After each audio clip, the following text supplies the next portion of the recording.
Bonjour les loves, bienvenue sur ma chaîne Nana Coco, N-A-N-A, plus loin C-O-C-O. Donc vous me connaissez maintenant, écoutez, depuis le temps que je suis avec vous. Donc voilà, aujourd'hui, voilà ma chaîne, déjà je présente ma chaîne au départ, on va présenter déjà la chaîne. Donc c'est une chaîne généraliste qui parle de thèmes d'actualité, vie politique, vie quotidienne, je vais parler de l'environnement, du développement personnel, un peu de sport, un peu de tout. En fait, mon but sur les réseaux sociaux, c'est de vous édifier, de vous sensibiliser et de vous guider, qu'on s'accompagne, qu'on puisse se tenir les coudes, qu'on puisse se booster les uns les autres et avoir comme ça une plateforme d'échange pour interagir entre vous et moi. Voilà, pour présenter ma chaîne et me présenter, je suis évidemment maman d'une jeune fille en croissance, comme j'ai l'habitude de le dire. Voilà, pour me présenter. Bonjour les loves, bienvenue sur ma chaîne Nana Coco, N-A-N-A, plus loin C-O-C-O. Alors maintenant qu'on se connaît un peu plus, là je vous dévoile une partie de mon salon. Là je tourne cette vidéo aujourd'hui dans une partie de mon salon. Alors aujourd'hui on va parler de quelque chose d'assez sérieux. Vous savez, ça va concerner les personnages de la République française, des personnages politiques. Bon, je vais essayer de rendre ça un peu plus ludique, un peu plus fun pour ne pas vous endormir ou ne pas vous ennuyer. Vous voyez, l'objectif c'est de rendre ça vivant en fait. Alors de quoi il est question aujourd'hui? Donc je vais essayer de parler vraiment de rendre la vidéo pas très longue et vraiment faire une courte vidéo condensée en fait sur les faits. Donc il est question aujourd'hui de deux personnages politiques qui ont marqué la scène politique. Il s'agit de l'ancien président de la République française, M. Nicolas Sarkozy, et l'actuel ministre de la Justice. Il s'agit de M. Éric Dupond-Moretti. Alors, pourquoi ces deux personnages m'intéressent? Ils m'intéressent parce que ils ont été mis en examen. Mis en examen, ça veut dire que la justice fait des perquisitions chez vous, la justice vous écoute et éventuellement on peut intenter un procès derrière, d'accord? Pour l'ancien président de la République, c'est allé, ils ont fini par intenter carrément un procès parce que, enfin, si la justice prend la peine d'intenter un procès, ça veut dire que les faits étaient avérés. Les faits étaient vraiment, étaient là, quoi. Ce n'était plus à prouver, c'était fait. Donc finalement, il a été condamné à 3 années de prison. 2 années de prison avec sursis et 1 année de prison ferme.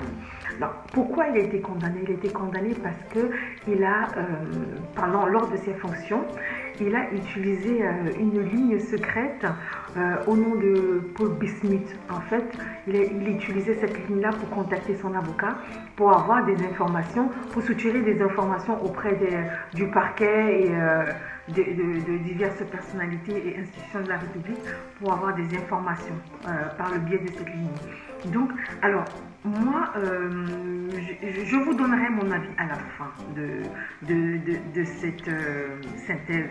Donc, lui, il a été condamné pour pacte de corruption. Il a été condamné pour exactement, attendez, je vais vous dire le terme, parce c'était comme un pacte, vous voyez, pacte de corruption en réseau, vous voyez, c'est comme un réseau de personnes influentes qui exercent de leur influence pour avoir accès à des dossiers qui n'auraient pas en temps normal eu accès. D'accord? Donc il a été condamné pour ça. Donc évidemment, il a fait appel et je pense qu'il va utiliser tous les recours en sa faveur.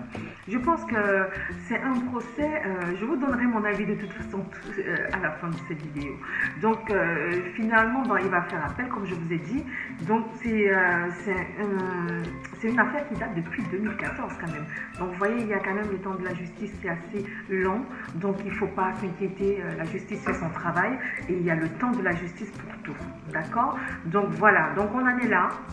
La condamnation a été donnée, donc je pense qu'il va contacter ses avocats et fait tous les recours possibles pour minimiser la peine et voire même l'annuler. Donc ça c'est une grande première. La deuxième affaire concerne le ministre de la Justice en exercice en ce moment, M. Éric Dupond-Moretti. Alors, pourquoi il a été mis en examen, lui? Il a été mis en examen pour prise illégale d'intérêt. Le 16 juillet dernier, hein, donc c'est tout récent. Vous voyez, je vous parle des sujets qui sont récents d'actualité. Voilà, donc là, on est en politique, donc il faut y aller vraiment avec des pincettes. Donc, il y avait déjà, vous savez, l'affaire des fadettes. Les fadettes, en fait, c'est des relevés téléphoniques. Les relevés téléphoniques, donc il avait... au soir de sa nomination, il avait demandé à ce que plusieurs avocats, vous savez, quand il était avocat à l'époque, parce que c'est un ministre de la Justice aujourd'hui, mais à l'époque, il y a encore un an en arrière, il était avocat, tout simplement avocat, donc il a été nommé ministre de la Justice, et très récemment. Donc quand il était avocat, quand il a pris sa fonction de ministre, il a demandé les fadettes. Hein. Les fadettes, c'est des relevés téléphoniques pour certains avocats, concernant certains avocats,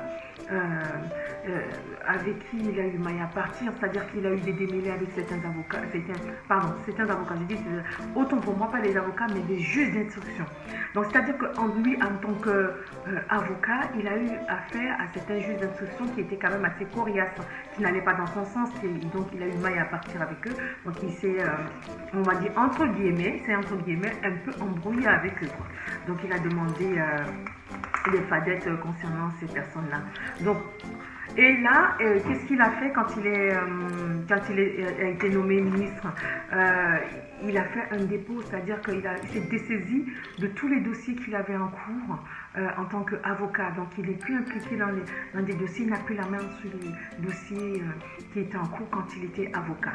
Donc, en fait, vu qu'il a fait cet acte-là, le syndicat des magistrats l'a accusé d'avoir profité de son poste de ministre pour régler ses comptes avec des magistrats où il a eu maille à partie, comme je vous ai dit, vous voyez. Donc du coup, le syndicat des magistrats a déposé, il y a eu une mise en examen, c'est-à-dire que le syndicat des magistrats, je pense qu'a porté plainte pour atteinte à la vie privée. Et le syndicat des magistrats, juste en passant, c'est un syndicat assez puissant qui regroupe la plupart des avocats et des magistrats en cours d'exercice. Donc, alors, la deuxième affaire, ça concerne un juge en particulier qui s'appelle le juge Levrault. Donc, en fait, ce juge-là s'est embrouillé, ou a eu des démêlés avec notre ancien avocat qui est actuellement ministre de la Justice. Donc, une semaine après avoir pris ses fonctions, il a ouvert une enquête pour vérifier, checker en fait dans la vie de cet avocat-là. Du coup, ça, c'est pas... En fait, il a usé de son pouvoir. Vous avez vu, il avait usé de son pouvoir et voyez-vous, il a usé de son pouvoir et de son influence pour avoir accès au dossier d'un magistrat en exercice. Et ça, c'est pas autorisé par la loi. C'est interdit. Donc, actuellement, la justice est dessus. Donc, il a été mis en examen, donc la justice va faire des perquisitions, il va l'entendre, c'est ce qu'il a à dire dessus. Donc, en fait, moi, je vous donnerai de toute façon mon avis. J'ai envie de vous donner mon avis, ça me démange depuis tout à l'heure, mais j'attends la fin de la vidéo. Donc, je ne vais pas faire une très longue vidéo, donc je vais juste vous citer... pour quelle raison il est mis en examen. Donc, il a été mis en examen pour prise illégale d'intérêt par les juges d'instruction de la Cour de justice de la République. Vous savez, ce juge Levrault, là, c'est un juge qui est dans le PNF, on appelle le PNF, c'est le parquet national financier. Donc, c'est le parquet qui gère toutes les affaires financières et tout ce qui a trait à la finance, tout ce qui a trait à la finance, et ça concerne les industries, ça peut concerner les avocats, ça peut concerner tout ce qui a trait à la finance, et puis vous savez, tout ce qui est évasion fiscale, tout ce qui est un peu fraude fiscale, quoi, par ces grandes personnes influence en bonnet blanc.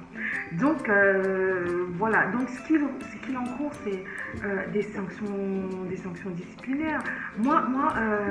Voilà. Donc en fait, déjà, il a un conflit d'intérêt. Moi, je pense, à mon avis, pour moi, je vais commencer à vous donner mon avis parce que ça me demande depuis tout à l'heure, j'ai envie de le donner. Parce que pour moi, moi, il y a un conflit d'intérêts. Pourquoi? Parce que lui, en tant que ministre de la Justice, il ne peut pas en même temps se saisir des dossiers ou alors checker sur les magistrats qui sont en exercice. Vous voyez ce que je veux dire?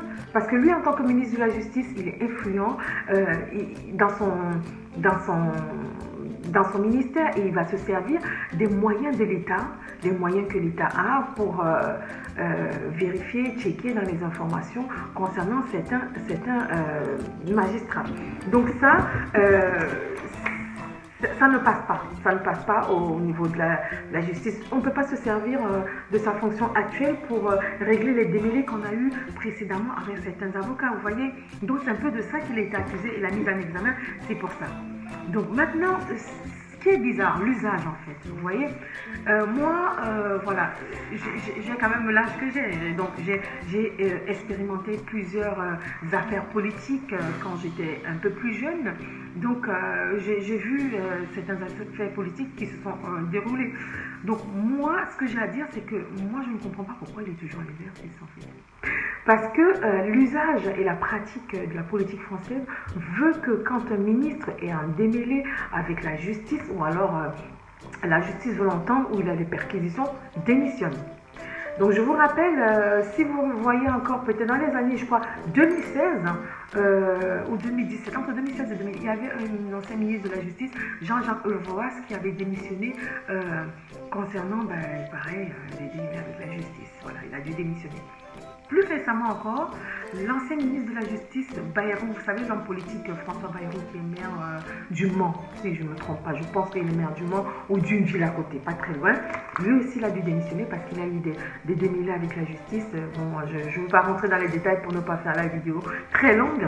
Donc, vous voyez, comme quoi les loves, il y a un temps pour faire des magouilles, il y a un temps pour la justice et il y a un temps pour la justice divine.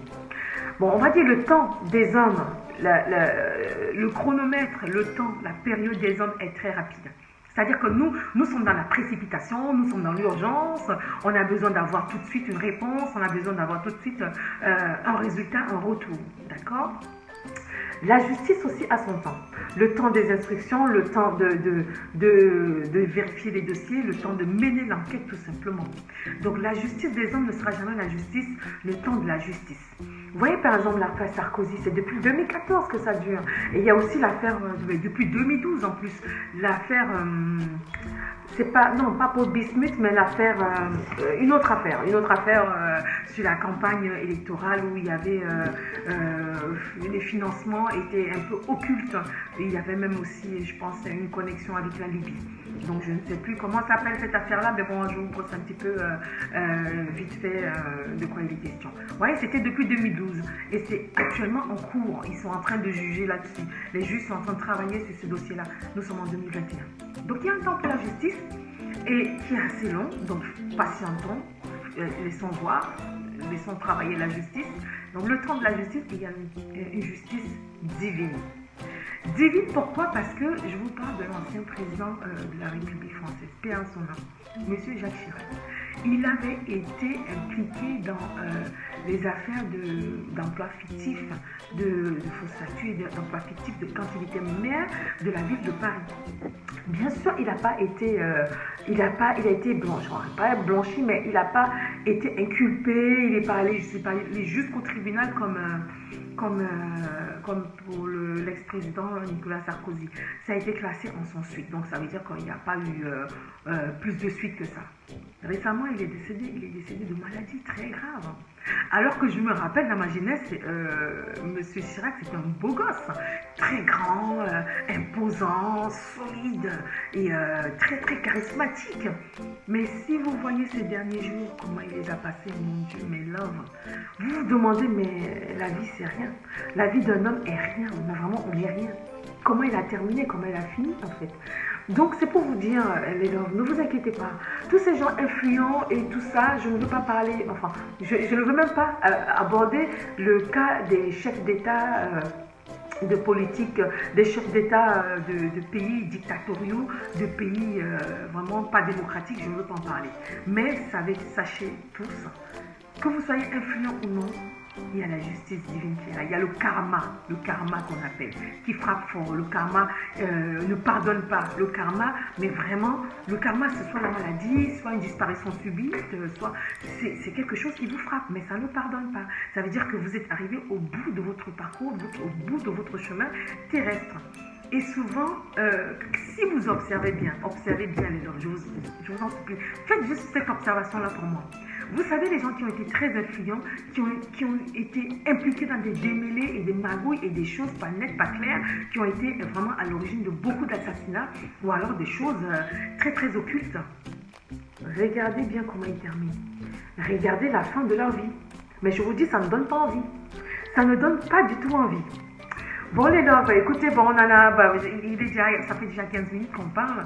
Je ferai une vidéo concernant le développement personnel pour édifier certaines personnes et les sensibiliser sur certains comportements et certains agissements qu'on devrait éviter en tant qu'être humain. D'accord? Donc voilà, on est parvenu à la fin de la vidéo. Donc n'hésitez pas les loves à vous abonner, à liker avec le pouce et à partager cette vidéo là et j'espère vous revoir très bientôt sur ma chaîne. Abonnez-vous massivement, partagez, likez et j'espère qu'on se reverra très très bientôt. À bientôt sur ma chaîne les loves. Je vous fais de gros bisous comme d'habitude et je vous dis à bientôt. Bisous à vous, portez-vous bien, prenez soin de vous, c'est important, prenez soin de vous et voilà, à bientôt les loves. Bisous, bye.